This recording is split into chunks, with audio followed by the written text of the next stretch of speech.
ગુજરાત એટીએસે સુરત ખાતે કેમિકલની કંપનીમાં ડ્રગ્સ બનાવવાનું કૌભાંડ પકડ્યું છે. એર કાર્ગો મારફતે પ્રતિબંધિત ડ્રગ્સ અન્ય દેશોમાં મોકલતા હતા. ખોટા બિલો મારફતે ડ્રગ્સ મોકલવામાં આવતું હતું. પેન્ટેલિન નામનું પ્રતિબંધિત ડ્રગ્સ મોકલવામાં આવતું હતું. છેલ્લા 1 વર્ષથી પ્રતિબંધિત કેમિકલ મોકલવામાં આવતું હતું.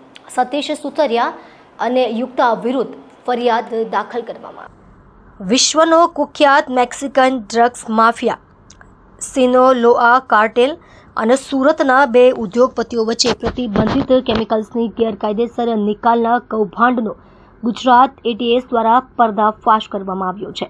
ગુજરાત એટીએસની ટીમે સુરતના ઉદ્યોગપતિ સતીશકુમાર હરેશભાઈ સુતરિયા અને યુક્તાકુમારી આશિષકુમાર મોદી સામે કાયદેસરની કાર્યવાહી શરૂ કરી છે. આ ઉદ્યોગપતિઓ ફેન્ટાનિલ નામનું પ્રતિબંધિત ડ્રગ્સ બનાવવા માટેના કેમિકલ્સ મેક્સિકો, ગ્વાટેમાલા અને અન્ય દેશોમાં એક્સપોર્ટ કરી રહ્યા હતા. કોર્ટે બંને આરોપીઓના 3 દિવસના રિમાન્ડ મંજૂર કરતા એટીએસ વધુ તપાસ હાથ ધરશે.